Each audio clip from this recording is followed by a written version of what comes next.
فتح الله لك. طيب فضيلة الشيخ، عايزين نلقي الضوء على أهم نقاط الخلاف وأيضا الاختلاف في زمن سيدنا الرسول صلى الله عليه وسلم، وكيف تعامل المصطفى عليه أفضل الصلاة وأزكى السلام مع الخلاف والاختلاف في زمنه. هناك يعني السؤال ده يحتاج مثلا نقول ل40 حلقة مثلا، لأن لو سردنا الاختلاف في عصر النبوة كان كثير جدا. كانوا يختلفون فيما بينهم، اختلاف الصحابة بعضهم مع بعض، اختلاف الصحابة مع الحبيب محمد صلى الله عليه وآله وسلم، وده برضو كان كثير. واحد يقول لك بيختلفوا مع النبي، أيوة اختلفوا مع النبي. زي ايه؟ عايزين أمثلة نوضحها، لأن دايما الأمثلة بتوضح. كثيرة جدا جدا. يعني من الأمور يعني التي اختلفوا فيها عند النبي صلى الله عليه وسلم، مثلا عند موته قبل الموت قال: ائتوني بكتاب أكتب لكم كتابا لن تضلوا بعده أبدا. لما خلاص عايز يكتب وصيته، مع ان الوصيه موجوده، لكن يريد ان يكتب الوصيه ويشهد عليها الصحابه جميعا حتى يعمل بها.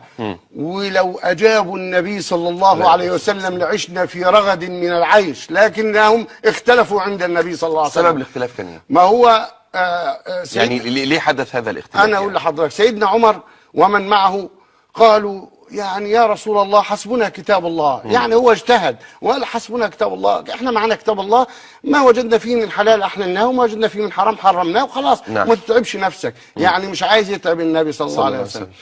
وبقية الصحابه قال: لا، لابد ان نطيع الله ورسوله، واطيعوا الله واطيعوا الرسول. اتوه بكتاب، خلوه يكتب، خلوه يعرف الامه، خلوه يبين للامه، حتى لا نختلف مين اللي بعد، مين خليفه من بعده، ثم من ثم من ثم من. كان هيوضح كل الامور. كان هيوصي بوصايا معينه موجوده، كان هيوصي باهل بيته الكرام، كان هيوصي ببعض الصحابه، كان هيوصي، كان هيقول كلام كتير رائع، كلام كان هيمنع الخلاف في الامه الاسلاميه. لكن شاءت اراده الله سبحانه وتعالى، اختلفوا عند النبي صلى الله عليه وسلم، فحتى ان سيدنا عمر قال: إن الرسول يهجر. يعني خلاص غلبه الوجع وخلاص، يعني ده ما ينفعش يكتب ولا ينفع وكده. والصحابة كده، فلما رأى النبي صلى الله عليه وسلم هذا الاختلاف قال: اخرجوا عني، اخرجوا، يعني اطلعوا بره. ما ينفعش اختلاف قدام النبي. حضرة سيدنا المصطفى صلى الله عليه وسلم ما ينفعش. وما كان لمؤمن ولا مؤمنة إذا قضى الله ورسوله أمرا أن يكون لهم الخيرة من أمرهم. ما ينفعش نختلف عند الحبيب محمد، ما ينفعش الرسول يقول: ائتوني بكتاب واحنا نقول لا. طب ده معلش، ده مشفقين عليه، ما فيش حاجه اسمه مشفقين. فهذا اختلاف دار بين الصحابه. ورفع الاصوات في حضره المصطفى، ده ذكر يعني. الله يفتح عليك، رفعوا اصوات امام المصطفى صلى الله عليه واله وسلم.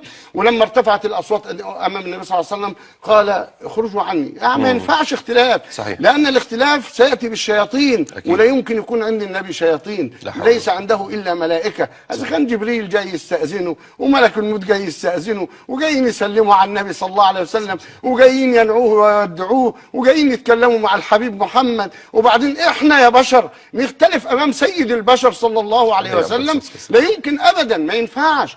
فده نموذج حي من اختلاف، في موقف دقيق جدا. ده يعني موقف، هو موقف يعني بعده اما تتم السعاده او الشقاء. صحيح. وهو كان عدم بسبب، ولذلك سيدنا عبد الله بن عباس، ابن عباس بقى حبر الامه وترجمان القران، كان يقعد بعدها يقعد يعيط ويقول: يوم الخميس رزيه الخميس وما رزيه الخميس، وعيط رضي الله عنه، ويقول: قال رسول الله، ويحكي القصه كل شويه يذكر بيها الصحابه ان انتوا اخطاتم في حق النبي صلى الله عليه وسلم. لا حول ولا قوه الا بالله. بعض الناس يقول لك: يا اخي ما تقولش كده على الصحابه.